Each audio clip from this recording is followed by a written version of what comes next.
Un peu partout en Europe s'élèvent de plus en plus de voix contre la vaccination. Quelques dizaines de personnes manifestaient fin avril à Bruxelles pour obtenir la liberté vaccinale.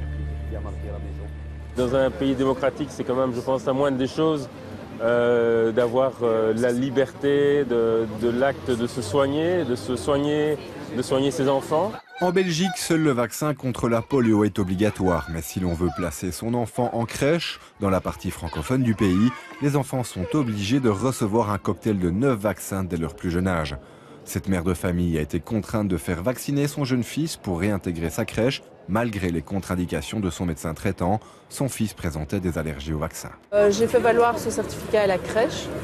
Ils n'ont absolument pas tenu compte de ce certificat. Ils n'ont même pas fait de contre-expertise médicale. Ils ont estimé que ce n'était pas une contre-indication suffisante pour ne pas faire le vaccin. Jusqu'au moment où ils ont mis leur menace à l'exécution, ils ont mis mon fils à la porte de la crèche.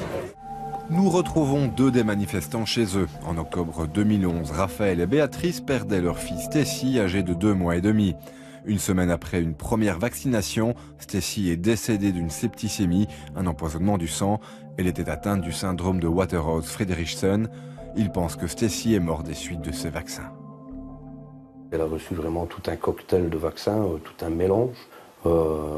Mais il y a certains, par exemple la Haemophilus influenza, peut provoquer la bactérie d'Haemophilus peut provoquer le syndrome de Waterhouse. L'affaire est dans les mains de la justice belge. Impossible pour le moment d'infirmer ou de confirmer les raisons de la mort de Stécie.